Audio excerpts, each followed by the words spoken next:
여러분 안녕하세요. 예서 목사입니다. 2주 동안 예수 그리스도 안에서 평안하셨지요? 우리가 지난 시간에 휴거에 대한 내용을 함께 보았습니다. 휴거에 대해서 말씀하신 예수 그리스도의 그 감람산 강화에서의 가르침과 그리고 그 내용이 요한계시록과 어떻게 연결되는지를 함께 보았는데요. 그 부분을 잠깐 복습하고 오늘 내용으로 들어가도록 하겠습니다. 예수님께서 마태복음 24장에서 휴거에 대해서 이렇게 말씀하셨죠. 그날 환난 후에 즉시 해가 어두워지며 달이 빛을 내지 아니하며 별들이 하늘에서 떨어지며 하늘의 권능들이 흔들리리라. 그때 인자의 징조가 하늘에서 보이겠고 그때 땅의 모든 족속들이 통곡하며 그들이 인자가 구름을 타고 능력과 큰 영광으로 오는 것을 보리라. 그가 큰 나팔소리와 함께 천사들이 보내리니 그들이 그의 택하신 자들을 하늘 이 끝에서 저 끝까지 사방으로 모으리라. 라는 이 말씀 가운데서 우리가 휴거에 대한 중요한 내용들을 알 수 있었습니다.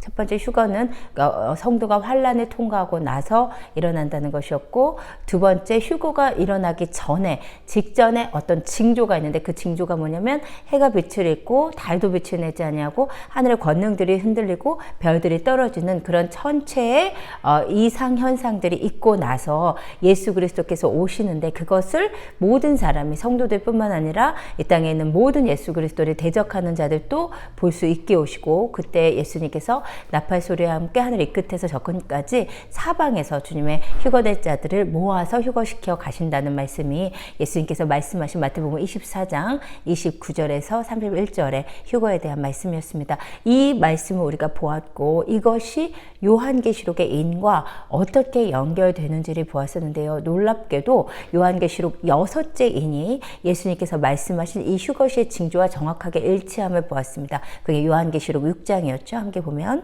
내가 보니 6째 인을 떼실 때 큰 지진이 나며 해가 검은 털로 짠 상복같이 검어지고, 예수님께서 해가 빛을 잃고 라고 말씀하셨는데, 요한계시록에서는 해가 검은 털로 짠 상복같이 검어진다고 표현을 했고, 달이 빛을 잃는다고 예수님께서 말씀하셨는데 요한계시록에서는 달은 온통 피같이 된다고 말씀하셨습니다. 그리고 또 하늘의 별들이 떨어지는 것에 대해서 요한계시록 6장 13절에서는 하늘의 별들이 무화과 나무가 대풍에 흔들려 설익은 열매가 떨어지는 것 같이 땅에 떨어지며, 그리고 14절 하늘의 권능들이 흔들리리라 라고 예수님께서 말씀하신 것에 대해서 요한계시록에서는 하늘은 두루마리가 말리는 것 같이 떠나간다. 그러니까 예수님께서 하신 말씀을 너무나 정확하게 짝을 이루면서 말씀하셨는데, 요한계시록에서는 조금 더 시적으로 문학적으로 표현이 되어 있었습니다. 그리고 산과 섬이 제자리에 옮겨진다는 이 쓰나미 현상이 추가가 되는 내용이었고요.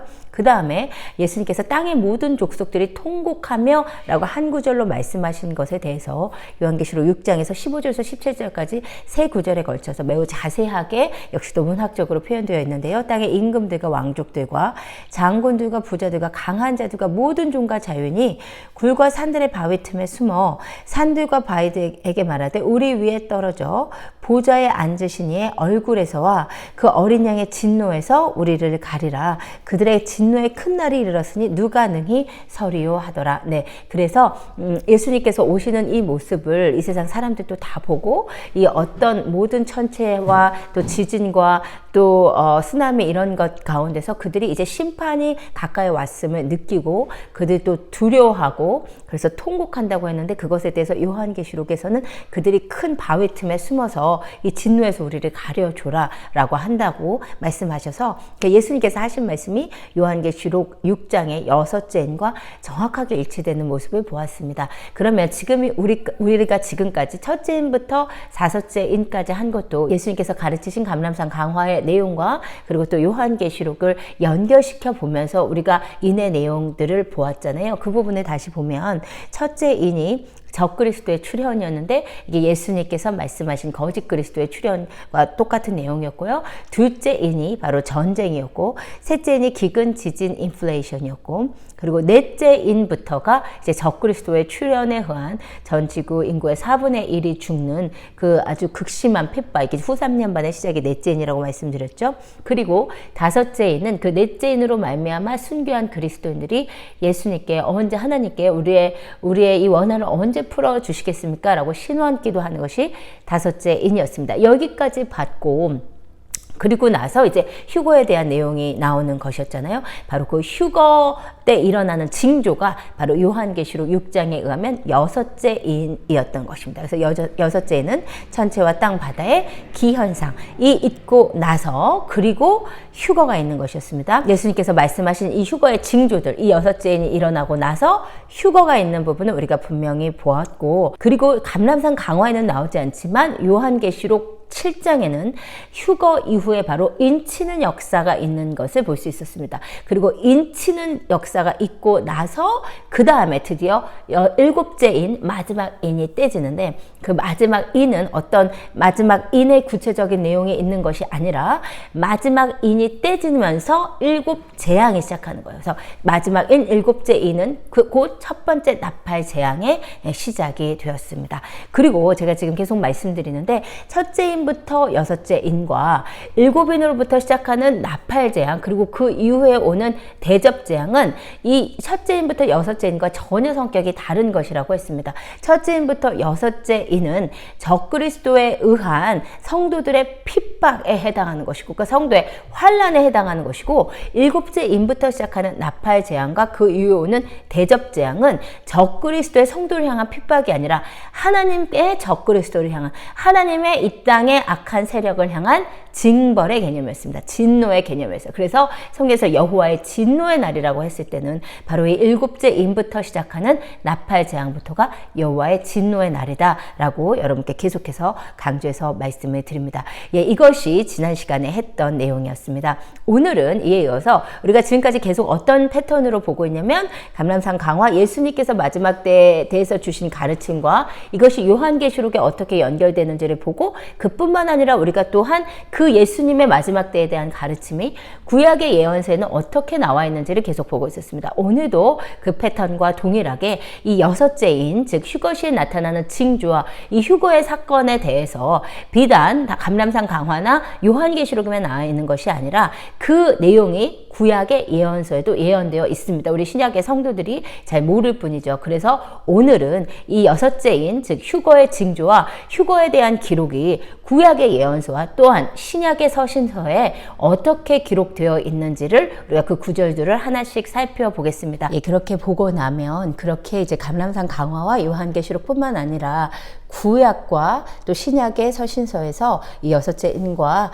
그 휴거에 대해서 어떻게 말씀하고 계신지를 우리가 다 보고 나면 우리가 휴거에 대해서 일어날 일들이 정말 우리에게 확실하게 구체적으로 더 풀 픽처로 열릴 수 있을 것 같습니다. 예, 그러면 지금부터 휴거에 대한 여섯째 인에 대한 구약의 예언서의 기록을 함께 보도록 하겠습니다. 이사야 2장인데요. 너희는 바위 틈에 들어가며 진토에 숨어 여호와의 위엄과 그 위대하신 영광을 피하라. 여러분, 우리가 지금 잘 따라오셨다면 이 마태복음 24장 29절에서 31절에 그 예수님의 휴거에 대한 가르침과 이와 짝을 이루는 요한계시록 6장의 여섯째 인에 대한 내용을 여러분이 잘 따라오시고 숙지를 하셨다면, 이 이사야 2장에서 너희는 바위 틈에 들어가며 진토에 숨어 여호와의 위엄과 그 위대하심의 영광을 피하라, 이 구절을 읽으면 이것이 바로 여섯째 인에 대한 내용임을 여러분이 바로 아실 수 있을 것입니다. 여섯째 인에 대한 그 요한계시록의 기록이 뭐였었냐면, 우리가 방금 읽었지만 다시 보면,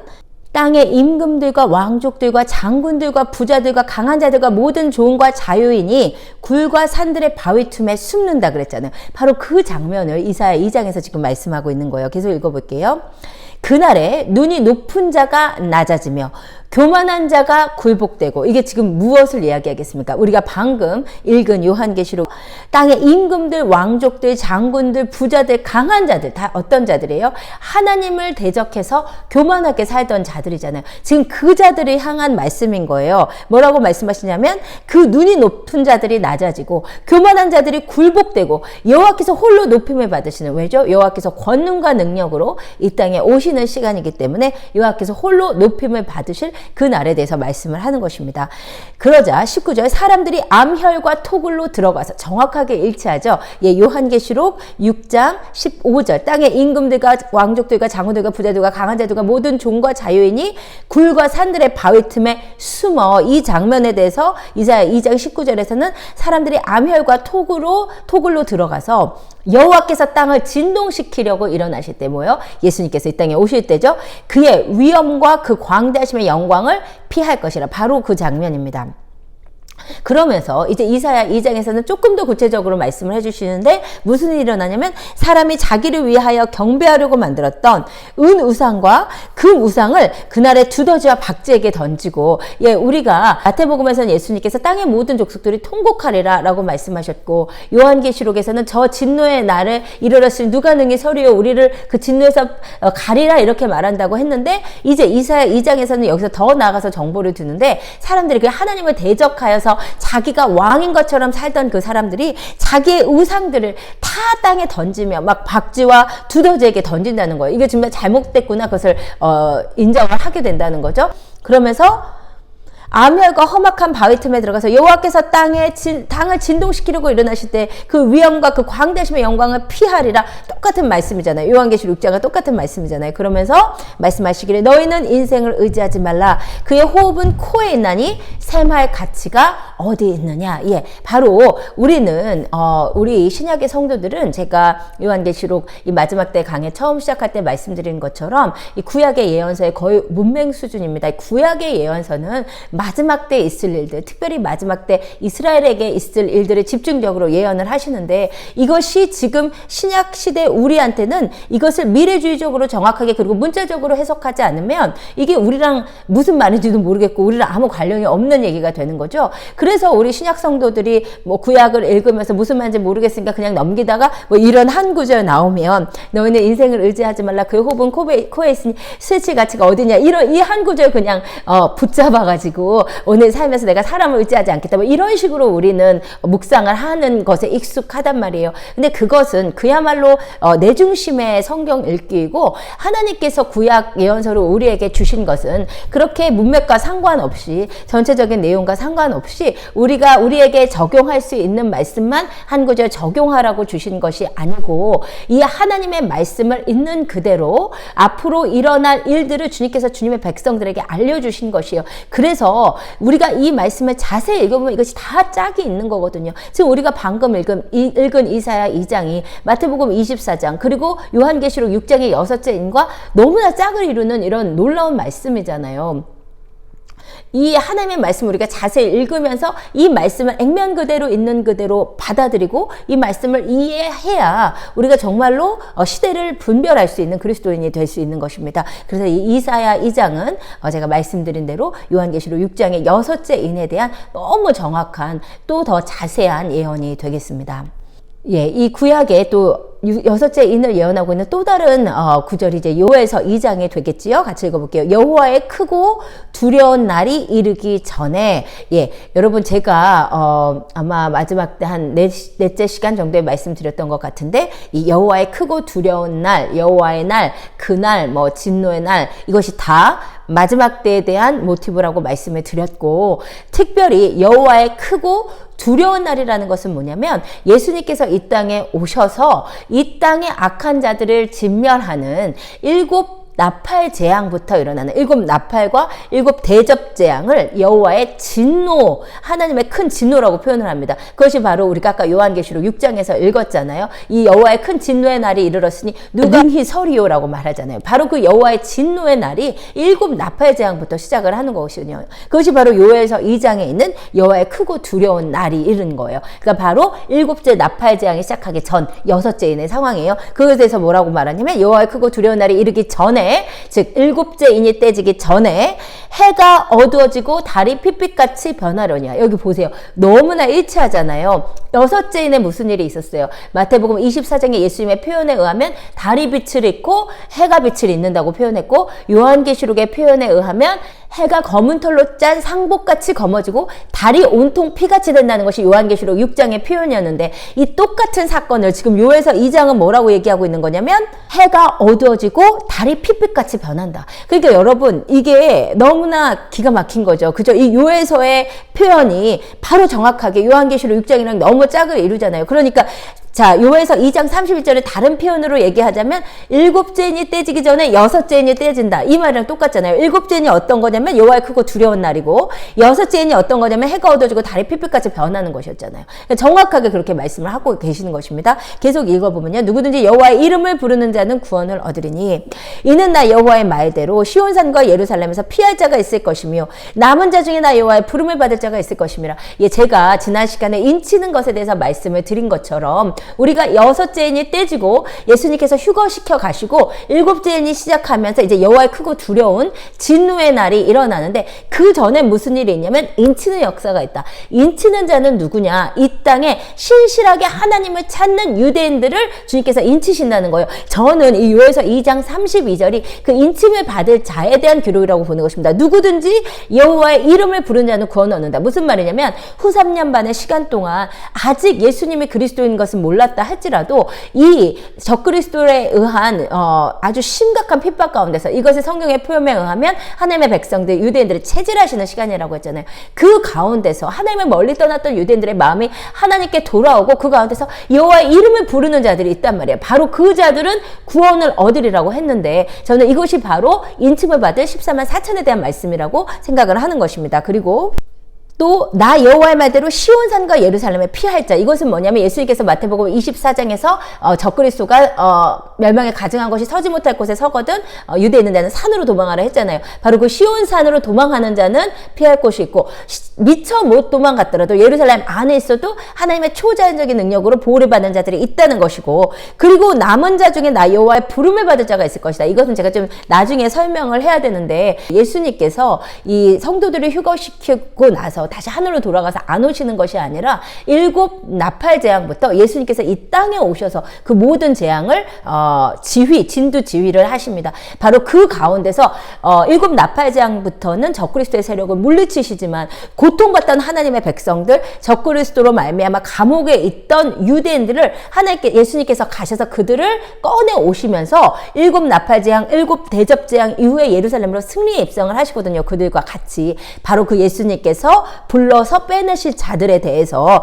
이 요에서 2장 31절에서 남은 자 중에 나 여호와의 부름을 받을 자가 있을 것입니다 라고 말씀하신 것으로 보는 것입니다. 예, 그 다음에 이 여섯째 인과 휴거에 대한 또 다른 구약의 예언 이사야 24장을 보겠습니다. 땅의 주민아 두려움과 함정과 올무가 내게 이르렀나니 두려운 소리로 말미암아 도망하는 자는 함정에 빠지겠고 함정 속에서 올라오는 자는 올무에 걸리리니 이는 위에 있는 문이 열리고 땅의 기초가 진동함이라. 이게 진짜 기가 막힌 말씀인데요. 우리가 요한계시록 6장에서 그 여섯째 인이 떼지고 나서 주님께서 휴거할 때 그 사람들이 뭐라고 얘기한다고 말했었냐면은 요한계시록 6장 16절에서요. 산들과 바에게 말하되 우리 위에 떨어져 보좌에 앉으신 이의 얼굴에서와 그 어린 양의 진노에서 우리를 가리라 이런다고 했어요. 그래서 제가 지난 시간에 무슨 말씀을 드렸냐면 정확하게 성경에 나와 있지는 않지만 휴거가 일어날 때 예수님이 구름에서 오시는데 하늘도 열리는 것이 아닌가. 그래서 이 땅에 있는 사람들이 저 멀리 하나님을 보고 그리고 예수님께서 오시는 것을 보면서 이제 두려워한다고 했잖아요. 바로 이거에 대해서 오늘 방금 읽은 이사야 24장에서 뭐라고 말씀을 하고 있냐면 18절에 위에 있는 문이 열린다고 그랬어요. 땅의 기초가 진동한다. 이것은 물론이었죠. 여섯째 인이 떼질 때 지진이 있었잖아요. 그러니까 지금 여섯째 인이 떼지는 상황이에요. 그때 하늘이 열린다. 그래서 예수님이 구름 타고 오시는 것도 보이고 저 위에 보좌에 앉으신 이도 정말 사람들이 어렴풋하게 볼 수 있는 것이 아닌가 그렇게 추측이 되는 것이죠. 그 다음에 이사야 24장 19절 땅이 깨지고 깨지며 땅이 갈라지고 갈라지며 땅이 흔들리고 흔들리며. 이거 봤죠? 우리가 땅에 지진이 있는 것이 여섯째 인의 특징인 거. 지금 이사야 24장 여섯째 인에 대한 말씀인 거예요. 그 다음에 20절 땅이 취한 자같이 비틀비틀하며 원두막같이 흔들리며 그 위에 죄악이 중함으로 떨어져서 다시는 일어나지 못하리라. 너무나 재미있게 요한계시록 6장에서 그냥 지진이 있다고 표현한 것에 대해서 이사야 24장 19절 20절에서는 땅이 깨지고 깨지고 갈라지고 갈라지고 흔들리고 흔들리며 땅이 취한 자같이 비틀거린다 라고 굉장히 문학적으로 표현하고 있어요. 그러니까는 이 마지막 때에 대한 예수님의 가르침은 굉장히 단도직입적인 특징이 있고 그 묵시문학자께 요한계시록이 조금 더 그 문학적인 표현을 많이 넣은 특징이 있고 구약의 예언서들 또한 역시 예언서이기 때문에 굉장히 예수님께서 나중에 그것을 단도직입적으로 말씀하시는 것에 대해서 구약의 예언서도 매우 문학적으로 표현을 합니다. 그래서 요한계시록 6장에서 그냥 지진이 있다라고 표현한 것에 대해서 이사야 24장에서는 이렇게 지진의 상황을 문학적으로 생생하게 표현을 해준 것이에요. 그 다음에 또 다른 여섯째인 휴거에 대한 구약의 예언서의 내용이 이사야 34장에 있습니다. 하늘의 만상이 사라지고 하늘들이 두루마리 같이 말리다. 이거 정확하게 요한계시록의 표현과 만나는 것이죠. 그러니까 이제 놀라운 것이죠. 이사야 그러니까 BC 700년경에 쓰여진 이 글이 AD 1세기에 쓰여진 요한계시록의 내용과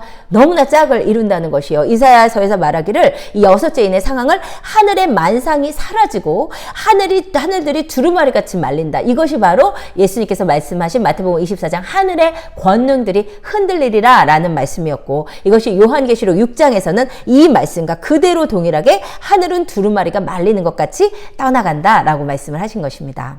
그리고요, 이사야 26장, 이게 진짜 너무나 기가 막힌 건데요. 이사야 26장에서 뭐라고 말씀하시냐면요. 주의 죽은 자들이 살아나고 그들의 시체들은 일어나리다. 이게 지금 무슨 말씀이죠? 이제 제가 아직은 안 했지만, 제가 이제 신약의 그 휴거 때 일어날 일들에 대해서 말씀드리려고 아직 안 했는데, 휴거 시에 우리 이 땅에서 고통받던 주님의 백성들만 들려 올라가는 것이 아니었고, 이후에 이제 바울의 그 서신서의 말씀에 의하면 죽은 자들이 일어나죠. 그리스도 안에서 죽었던 자들이 모두 일어나는, 그래서 부활한 후에 휴거된다고 말씀하시잖아요. 그것에 대해서 이사야 26장에서 뭐라고 말씀하시냐면 주의 죽은 자들이 일어난다. 그들의 시체들은 일어나리이다. 아멘. 그러니까 이 고린도전서 15장에서 바울이 이 휴거 때 일어날 그 죽은 자들의 부활을 이사야 26장에서 먼저 예언을 하고 있는 것이에요. 다시 읽어볼게요. 주의 죽은 자들이 살아나고 그들의 시체들은 일어나리이다. 티끌에 누운 자들아 너희는 깨어 노래하라.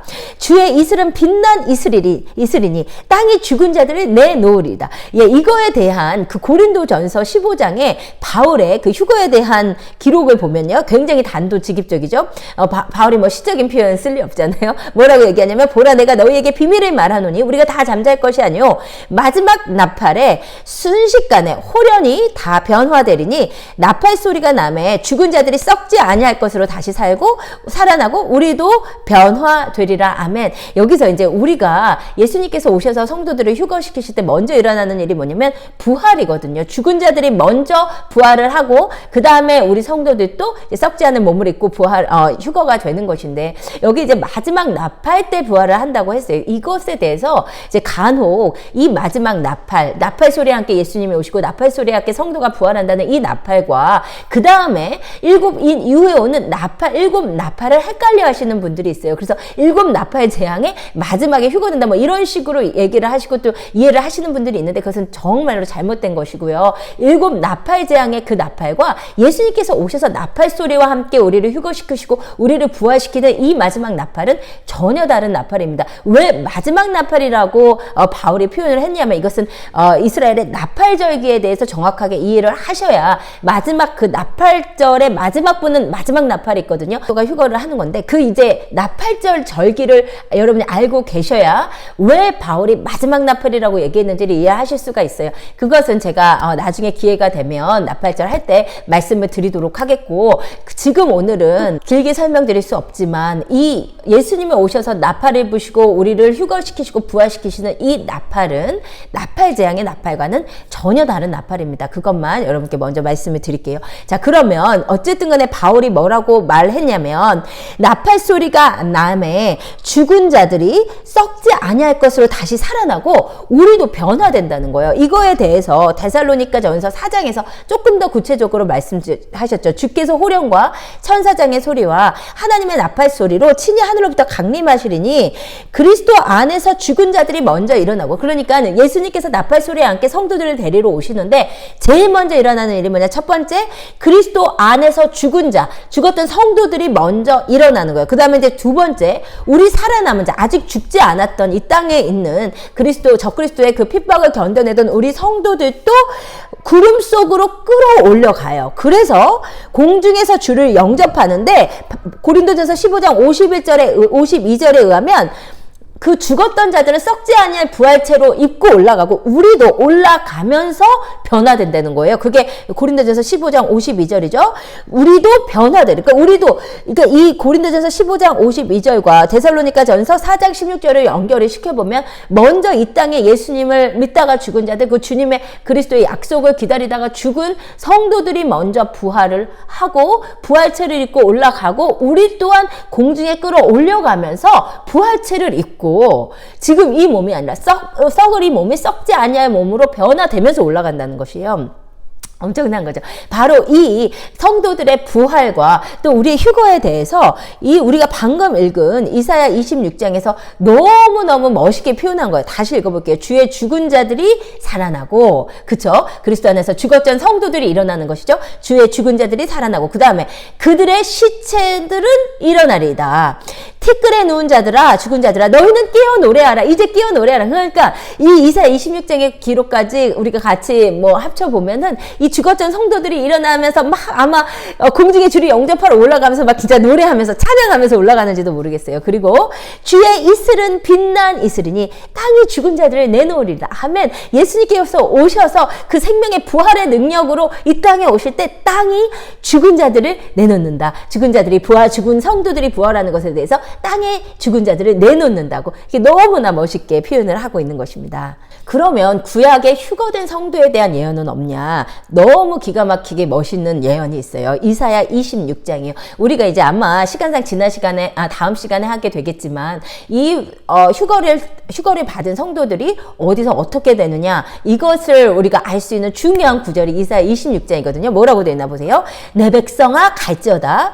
내 밀실에 들어가서 내 문을 닫고 분노가 지나가기까지 잠깐 숨을 지어다. 여러분 여기에서 여러분이 지금 계속해서 잘 따라오셨으면 딱 아셔야 되는 단어가 뭐냐면 분노예요.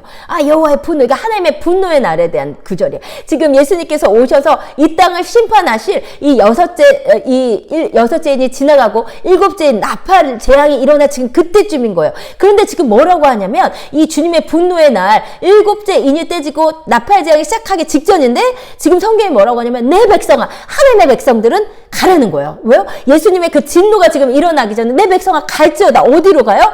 내 밀실에 들어가서 내 문을 닫고 분노가 지나가기까지 잠깐 숨을 지어다. 이게 무슨 말씀이겠어요? 휴거된 성도들이 보좌 앞에 가 있는 것을, 그것이 뭐냐면 이 땅에 진노의 날이 쏟아질 때 하나님의 백성들이 먼저 데리고 가시는 거잖아요. 바로 이것에 대해서 성경이 뭐라고 표현하고 있냐면 내 백성아 갈지어다. 밀실에 숨어라. 여호와의 보좌 앞 밀실에 숨어서 내 문을 닫고 분노가 지나가기까지 잠깐 숨을 지어다. 이렇게 표현하고 있는 것이요. 너무 정말로 기가 막힌 소름이 돋는 그런 예언이 아닐 수 없습니다. 21절 보라. 여호와께서 그의 처소에서 나오사 땅의 거민의 죄악을 벌하실 것이라. 여러분 이것도 제가 이제 나중에 자세히 설명드려야 되는데 이 내용을 아시면 여러분이 진짜 이렇게 소름이 돋는 내용인데요. 그게 뭐냐면 우리가 인이 떼질 때는 지금 어떤 부분을 우리가 함께 봤었냐면 요한계시록 4장에서 천상의 예배가 있었고 요한계시록 5장에서 인을 뗄 자에 대한 얘기가 나왔었잖아요. 제가 그 부분을 자세히 읽으면서 여러분과 설명을 드렸었는데 여러분 기억을 하실지 모르겠는데요. 이 인을 뗄 자가 없어서 울었더니 보좌에 앉으신 예수 그리스도께서 이기셨기 때문에 그 인을 떼실 것이라고 하면서 예수님께서 인을 떼시잖아요. 첫째 인을 떼시니까 적그리스도가 출현하고 둘째는 떼시니까 지진이 일어나고 셋째는 떼시니까 인플레이션과 기근이 일어나고 넷째는 떼시니까 적그리스도에 일어난 놀라운 핍박이 일어나고 다섯째인이 떼시니까 성도들이 신원 기도를 하고 그리고 여섯째인이 떼지니까 온 세상에 모든 징조가 있는 거예요. 그러니까 이 첫째인부터 여섯째인까지 예수님께서 떼시고 계시지만 그 장소는 하늘이었어요. 그렇죠? 그런데 여섯째인까지 떼고 나서 여섯째인이 뭐였냐면 휴거 직전에 천체 징조였잖아요. 6째인까지 떼지고 나서 무슨 일이 일어났어요? 예수님이 이제 일어나시는 거죠. 예수님이 오셔서 이 땅에 오시는 거잖아요. 이 땅에 오셔서 주님의 성도들을 데리고 올라가신 거잖아요. 그리고 나서 그 다음에 사실 무슨 일이 있냐면요. 여러분이 구약을 정말 자세히 읽어봐야 아실 수 있는 부분이고 제가 어느 정도 설명을 드릴 예정이지만 예수님께서 이거 진짜 너무 멋있는 건데요. 예수님께서 주님의 휴거된 성도들을 보좌 앞 하나님 앞에 모셔놓고 잘 놔둬놓고 그거를 방금 읽은 이사야 26장 20에서 뭐라고 표현하냐면 내 백성아 갈지어다 내 밀실로 들어가서 내 문을 닫고 분노가 지나기까지 잠깐 숨을지어다. 무슨 말이에요? 주님께서 주님의 귀한 백성들을 이 땅에 분노를 쏟으시기 전에 먼저 안전하게 보좌 앞 하나님 앞으로 갖다 놓고 그 다음에 예수님 다시 내려오시거든요. 그래서 여러분 구약을 자세히 읽어보면 바로 7 나팔 재앙과 7 대접 재앙을 진두지휘하시는 분은 예수님이신데 어디서냐면 이 땅에서예요. 그러니까 이런 부분이 프리칭이 잘 안 되는 이유가 우리가 이 마지막 때에 대한 말씀을 성경 전체 특히 구약의 그 가득한 마지막 때에 대한 예언을 우리가 그 리소스를 다 가지고 설교를 해야 되는데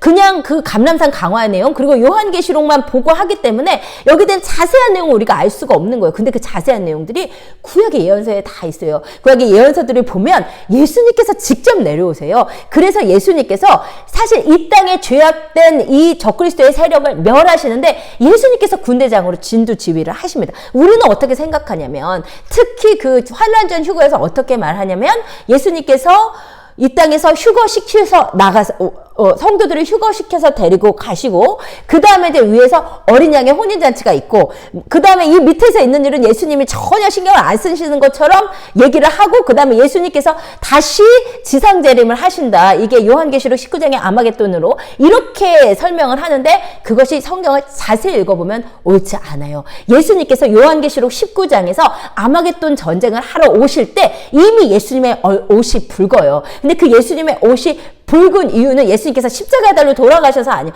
예수님께서 십자가에 달려 돌아가셔서 그때까지 빨간 옷을 입고 있는 것이 아니라 구약을 자세히 봤더니 예수님께서 적그리스도의 세력을 예수님 발이 이미 땅에 있고요. 7 나팔 재앙과 7 대접 재앙 가운데 예수님께서 적그리스도의 세력을 계속 싸워 멸해 가시다가 마지막 최후의 발악을 적그리스도가 하는 게 아마겟돈이고 예수님께서 마지막으로 그 발악하던 적그리스도 세력을 완전히 무찌르는 것이 요한계시록 19장이지. 그래서 예수님께서 전쟁을 하시다가 마지막에 아마겟돈 전쟁 때 하늘에 다시 가셔서 천군 천사들과 성도들과 같이 내려오셔서 마지막으로 아마겟돈 전쟁을 하시는 것이지 예수님께서 그렇게 환란전 휴거론에서 말하는 것처럼 두 번의 재림이 있다 이것이 아니에요. 예수님께서 나팔 재앙부터는 이미 이 땅에서 계속 진두지휘를 하고 계시다가 아마겟돈 전쟁을 위해서 성도들을 데리고 가시려고 하늘에서 다시 성도들과 함께 천군전사와 함께 마지막 전쟁을 치르는 것이 요한계시록 19장의 아마겟돈 전쟁입니다. 그래서 여러분이 구약의 예언서가 열리면 이 마지막 때에 대한 픽처가 훨씬 더 크게 열리고요. 그래서 알고 보면 진짜 마지막 때의 예수님의 모습은 너무나 멋있어요. 우리가 초림의 예수님은 진짜 겸손하시고 그 겸손하신 예수님 때문에 은혜를 받지만 마지막 때 예수님은 진짜 멋있는 이 땅의 왕의 모습이거든요. 적그리스도를 물리치신 예수님의 모습이 너무나 멋있어요. 그래서 어떤 그 예수님이 왜 나팔 재앙부터 오셔서 이 땅을 지휘하시는지 그것이 그 재림이라는 파루시아라는 단어와 어떻게 연결되는지 그런 이렇게 모든 내용은 제가 나팔 재앙을 하면서 자세하게 말씀을 드리겠습니다. 어쨌든 제가 지금 이 말씀을 미리 좀 하게 된 게 이사야 26장 21절에 보라 여호와께서 그의 처소에서 나오사 땅의 거민의 죄악을 벌하실 것이라 이 말씀을 여러분이 이해를 못하실 것 같아서 제가 조금 설명을 드린 것인데요. 바로 이 말씀이에요. 예수님께서 진노의 날 나팔 재앙부터는 예수님께서 오셔서 직접 진두지휘 하시거든요. 그것에 대해서 성경이 보라 여호와께서 그 처소에서 나와서 그러니까 무슨 말이에요? 하나님의 백성들을 휴거된 성도들을 밀실 하나님 보좌 앞에 갖다 놓고 예수님 다시 내려오신단 말이에요. 그래서 그의 처소에서 나와서 땅의 모든 거민의 죄악을 벌하신다. 그러니까 이 예수님의 행보가 너무 멋있는 거예요. 첫째인부터 여섯째인까지는 하늘에 계시다가 여섯째인 떼지고 나서는 이 땅에 오셔가지고 주님의 백성을 시키시고 보좌 앞에 안전하게 갖다 놓고 주님께서 처소에서 다시 오셔서 주님의 진노의 날을 진두지휘 하시는 그 예수님의 모습이 이사야 26장 21절에 자세히 표현되어 있는 것입니다. 땅이 그 위에 젖었던 피를 드러내고 그 살해당한 자를 다시는 덮지 아니하리라. 무슨 말씀입니까? 지금까지는 이 땅에 살해가 있었고 이 땅에 악이 가득했지만 이제는 더 이상 그것이 그것이 그냥 마음대로 일어나지 못한다는 거죠. 이제는 땅의 죄악들이 다 벌해지는 시간이라는 거죠. 이제는 감춰뒀던 죄악들이 다 언커버 되는 시간이라는 거죠. 왜냐하면 정의의 왕 예수 그리스도께서 오셔서 심판하시는 시간이기 때문입니다. 예, 그 다음에요. 이 여섯째 인과 휴거에 관련된 또 다른 성경의 구약의 예언 스바냐 1장 7절입니다. 주 여호와 앞에서 잠잠할지어다. 이는 여호와의 날이 가까웠으므로 여호와께서 희생을 준비하시고 그가 청할 자들을 구별하셨습니다. 네, 여러분 이 말씀도 바로 여호와의 날이라고 했습니다. 그러니까 여호와의 날, 그날, 큰날, 진노의 날 이것이 전부 다 마지막 때의 모티브였고 물론 여호와의 날이라고 했을 때는 그 마지막 7년의 시간 전체를 광으로 여호와의 날이라고 표현을 하기도 하지만 가장 협의는 뭐냐면 여호와의 날은 뭐냐면 바로 이 진노의 날이에요. 그래서 예수님께서 오셔서 이 땅을 진멸하시는 일곱째 임부터 시간 그 여호와의 날이 가까웠기 때문에 주 여호와 앞에 잠잠할지어다. 이 부분도 제가 이제 다음에 그 일곱 나팔장 시작할 때 말씀을 드려야 되는데 일곱 나팔장, 일곱째 인이 떼지면서 일곱 나팔장 이 땅에 이제 여호와의 진노의 날이 일어나기 전에 땅이 반 시간 동안 고요해요. 그것에 대해서 스바냐 1장 7절에서 주 여호와 앞에서 잠잠할지어다 라고 표현을 하고 있는 거예요. 이는 여호와의 날이 가까웠다. 예수님의 심판의 날, 진노의 날이 가까이 왔다는 것이에요. 그래서 여호와께서 희생을 준비하신다. 지금 여호와께서 전쟁과 이제 희생당할 자들 그 적그리스도의 세력을 멸할 것을 이제 준비하시는 거죠. 그런데 그뿐만 아니라 무슨 일을 예수님께서 하시냐면 그가 청할 자들을 구별하셨다. 누구예요? 바로 주님의 청할 자들, 바로 주님의 신부들, 주님의 그 혼인잔치에 들어갈 주님의 신부들을 구별하셨다는 거죠. 바로 이들은 휴거된 성도들, 구별되어서 휴거되는 성도들에 대해서 스바냐 1장 7절에서 그가 청할 자들을 구별하였다라고 표현하시는 것입니다. 예, 지금 여기까지 해서 구약에 나타난 여섯째 인과 휴거에 대한 기록을 봤는데요. 제가 물론 이 짧은 시간에 다 소개하지 못해서 몇 구절만 소개했을 뿐이에요. 제가 여러분께 정말로 부탁드리는 것은 여러분이 구약 성경을 예언서를 다시 읽어보시면 여러분이 이 부분에 휴거에 대한 내용이 있다고 전혀 알지 못한 부분에서 이 부분에 뭐 적그리스도에 대한 예언이 있다고 전혀 알지 못한 그런 부분에 구약의 예언서 전체는 궁극적으로 마지막 때 있을 적그리스도와 유대인과 온 세상에 일어날 일들에 대한 예언입니다. 그래서 여러분이 구약의 예언서들을 정말 잘 알고 있을 때 마지막 때 풀 픽처가 열려요. 성경은 우리가 이 모든 것을 다 균형적으로 알고 있어야지 마지막 때에 대해서 요한계시록만 혹은 마태복음 24장만 알고 있어도 안 되는 거거든요. 구약의 예언서가 열릴 때 여러분 마지막 때는 엄청나게 생생한 픽처, 저한테는 어떻게 영화가 상영되는 듯한, 왜냐하면 이 구약의 예언서도 굉장히 문학적으로 그리고 또 자세히 표현되어 있거든요. 그래서 그런 어떤 진짜 정말로 소름이 많이 돋고 진짜 막 너무 마음 가운데 막 심령 가운데 막 너무 흥분이 될 정도로 그 마지막 때 있을 일들이 구약의 예언서에 너무나 자세하게 기록되어 있습니다. 그래서 제가 너무너무나 안타까운 것이 이 오늘날 교회에 이 구약의 예언서들이 거의 프리칭되지 않고 프리칭 되더라도 어떤 이제 한두 구절 우리한테 적용할 수 있는 한두 구절만 가지고 이야기를 하고 그것에 대해서 우리는 또 구약 예언서 읽으면서 그 부분에만 은혜를 받고 이것이 얼마나 성경을 잘라먹고 이해하는 방식인지 모르겠어요. 그래서 여러분 구약의 예언서를 저는 아주 몇 구절만 설명을 드렸고 여러분이 다시 읽어보시다 보면 여러분이 정말 여섯째 인에 대해서 구약 예언서도 이렇게 예언하고 계시구나, 휴거에 대해서 이렇게 말씀하시구나, 여러분 정말로 놀라실 거예요. 여러분 한번 꼭 읽어보시기를 주님의 이름으로 부탁을 드립니다. 예, 지금까지 해서 이제 구약의 예언서에 나타난 휴거와 여섯째 인에 대해서 말씀드렸고 이번에는 이 휴거에 대한 신약의 기록을 말씀을 드릴 텐데요. 제가 아까 거의 다 말씀을 이미 드린 것 같기는 합니다. 먼저 마가복음 8장 38절 예수님께서 휴거에 대해서 뭐라고 말씀하셨냐면 누구든지 이 음란하고 죄 많은 세대에서 나와 내 말을 부끄러워하면 인자도 아버지의 영광으로 거룩한 천사들과 함께 올 때 그 사람을 부끄러워하리라. 예, 예수님께서 분명히 아버지의 영광으로 거룩한 천사들과 함께 이 땅에 오실 때가 있다고 말씀하셨고 그때 어떤 사람은 부끄러워하시고 어떤 사람은 주님께서 맞아주신다는 거죠. 어떤 사람은 부끄러워서 외면하시고 어떤 사람은 주님께서 영접하신다는 거죠. 주님께서 취해 가신다는 것이죠. 또한 사도행전 1장 11절에서도 이르되 갈릴리 사람들아 어찌하여 서서 하늘을 쳐다보느냐, 너희 가운데서 하늘로 올려지신 이 예수는 하늘로 가심을 본 그대로 오시리라. 아멘. 그러니까 예수님께서 이 땅에서 승천하실 때 구름을 타고 천사들과 함께 승천했단 말이에요. 예수님께서 구름을 구름을 타고 올라가시고 천사들이 와서 예수님을 영접하면서 뭐라고 말했냐면 갈릴리 사람들아 너희가 왜 이렇게 쳐다보고 있느냐. 오늘 너희 하늘로 올려가신 이 예수는 하늘로 가심을 본 그대로 오시리라. 그러니까 예수님께서 이 땅에 우리를 휴거시키러 오시는 그 순간에 예수님의 재림의 순간에 예수님께서 공중에서 구름을 타고 천사들과 함께 오는 것이죠. 바로 이것이 마태복음 24장 30절에 그들이 인자가 구름을 타고 능력과 큰 영광으로 오는 것을 보리라. 예수님께서 분명히 이렇게 말씀을 하신 것이죠. 그리고 이 휴거 때 있을 일들에 대해서 제가 특별히 죽은 자의 부활에 대해서 우리가 아까 살펴봤었는데 한 번만 다시 살펴보면요. 고린도후서 15장 보라 내가 너희에게 비밀을 말하노니 우리가 다 잠잘 것이 아니오 마지막 나팔에 순식간에 호련이 다 변화되리라. 예, 그러니까 이제 제가 나팔절 제가 기억을 해보니까 출애굽기 예전에 강의하면서 제가 절기에 대해서 나팔절에 대해서 되게 자세하게 설명을 했었고 네, 여러분 찍던 곳에 갑자기 정전이 생겨가지고 제가 다른 곳을 급하게 찾아왔는데요. 이제 금방 어두워질 것 같아서 빨리 어두워지기 전에 찍어야 될 것 같아요. 제가 출애굽기를 할 때 절기에 대해서 하면서 이 나팔절의 절기에 대해서 좀 자세하게 설명을 했었고 나팔절에서 마지막 나팔이 어떤 의미인지를 제가 말씀을 드렸습니다. 그때 그 나팔절이 예수 그리스도의 휴거에 해당하는 절기이고 그래서 그 나팔절에 부는 마지막 나팔이 어떤 의미가 있는지 그것을 알아야 된다고 하면서 제가 자세하게 설명을 드렸었어요.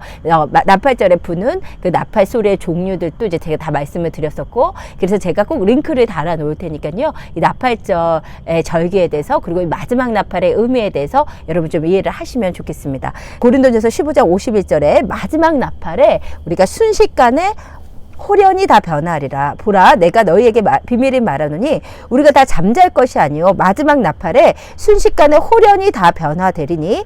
그러니까 이제 계속 예수님께서 오실 때 이제 나팔 소리가 나면서 주님의 백성들을 모으시다가 그야말로 이 말씀 그대로 마지막 나팔 때 우리가 썩지 않은 몸으로 완전히 변하는 것이에요. 그래서 52절 나팔 소리가 나매 죽은 자들이 썩지 아니할 것으로 다시 살아나고 우리도 변화되리라. 예, 마지막 나팔 소리에 죽은 자들이 일어나는 부활이 있고 그 다음에 우리도 살아있었던 우리도 썩지 아니할 몸으로 변화되면서 끌어올려 간다는 것. 이것에 대해서 53절에서 더 자세히 설명하기를 이 썩을 것이 반드시 썩지 아니할 것을 입겠고 이 죽을 것이 죽지 아니함을 입으리로다. 그래서 이 부활체는 예수님께서 이 땅에 오셔서 십자가 고난 당하시고 부활체의 몸을 입고 오셨을 때 너무나 기가 막힌 몸이잖아요. 이곳에 있다가 제자들이 다락방에 숨어 있었는데 거기서 이제 순간 이동하듯이 문이 잠겨 있었는데 그냥 들어오실 수 있고 그러나 또 지금 우리의 그 육신의 몸처럼 식사도 다 하실 수 있는 굉장한 그런 그 부활체의 몸인데요. 그 예수님의 그 부활의 영광의 몸을 우리도 그 부활체를 입는다는 것이죠. 54절 이 썩을 것이 썩지 아니함을 입고 이 죽을 것이 죽지 아니함을 입을 때는 사망을 삼키고 이기리라고 기록된 말씀이 이루어지리라. 아멘. 우리가 그래서 이제 예수 그리스도의 부활의 능력으로 말미암아 우리도 예수 그리스도처럼 부활하고 또 부활체를 입는 것이죠. 사망을 이기는 놀라운 능력. 그래서 예수님께서 부활의 첫 열매가 되어주신 것입니다. 이 부분에 대해서 데살로니가전서 4장 우리가 아까 읽었지만 다시 한번 보면 주께서 호령과 천사장의 소리와 하나님의 나팔 소리로 친히 하늘로부터 강림하시리니 그리스도 안에서 죽은 자들이 먼저 일어난다. 예, 순서 아셔야 돼요. 죽은 자들이 먼저 일어나요. 그리스도 안에서 죽은 자들이 먼저 일어나고 그 후에 살아남은 자들도 그들과 함께 구름 속으로 끌어올려 공중에서 우리가 예수님을 만날 것이에요. 이것을 상상해보세요. 얼마나 기가 막힐지. 그리하여 우리가 항상 주와 함께 있으리라. 예, 예수님께서 우리를 끌어올려 가셔서 우리가 주님과 함께 사는 그 놀라운 은혜가 우리 가운데 기다리고 있다는 것입니다. 마지막으로 요한계시록 1장 7절 볼지어다 그가 구름을 타고 오시리라 각 사람의 눈이 그를 보겠고 아멘. 이것이 바로 마태복음 24장에서 예수님께서 말씀하셨잖아요. 그때 인자의 징조가 하늘에서 보이겠고 그때 땅의 모든 족속들이 통곡하며 그들이 인자가 구름을 타고 능력과 큰 영광으로 오는 것을 보리라. 예수님께서 오시는 것을 다 보는 거예요. 그거에 대해서 요한계시록 1장 7절에서 각 사람의 눈이 그를 다 볼 거라는 거예요. 모두 다 본다는 거예요. 그리고 그를 찌른 자들도 볼 것이다. 이 그를 찌른 자들이 본다는 것의 의미를 제가 저번에도 말씀드렸지만 예수님께서는 예수님의 백성들을 곧 당신 자신으로 여기시는 거죠. 사울이 초대교회 성도님들을 박해할 때 예수님께서 사울에게 나타나셔서 사울아 사울아 너가 어째 나를 핍박하느냐. 그래서 예수님의 백성들, 예수님의 성도들은 예수님 자신의 몸입니다. 그래서 그를 찌른 자들이 본다는 것은 뭐냐면 이 예수님 당시에 예수님의 십자가에 못 박은 자들이 예수님이 휴거되는 모습을 본다는 이야기가 아니고 적그리스도가 예수님의 그리스도의 교회를 성도들을 핍박하고 찔렀는데 그 성도들을 핍박한 적그리스도의 세력, 이 땅의 악한 세력이 예수님, 그들도 예수님이 오시는 것을 본다는 거예요. 그래서 땅의 모든 족속이 그로 말미암아 애곡하리라. 이것이 예수님께서 마태복음 24장에서 분명히 말씀하시듯이 땅의 모든 족속들이 통곡하리라 라고 말씀하신 것을 요한계시록 1장 7절에서 모든 족속이 그로 말미암아 애곡하리라고 분명히 말씀하신 것입니다.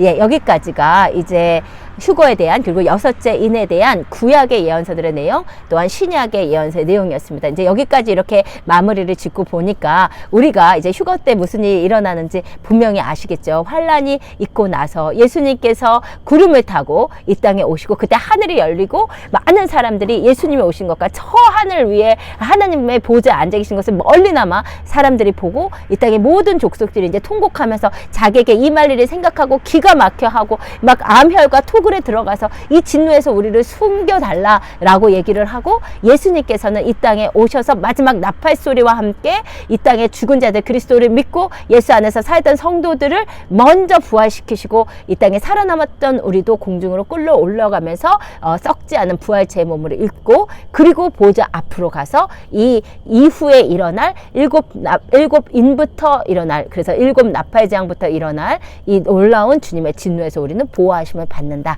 이 내용이 우리가 감람산 강화와 요한계시록과 구약의 예언서와 신약의 서신서의 내용을 모두 살펴봤을 때 이 풀픽처가 드러나는 것이었습니다. 여러분 도움이 되셨기를 원하고, 너무나 죄송합니다.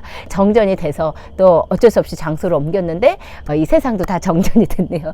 너무 죄송합니다.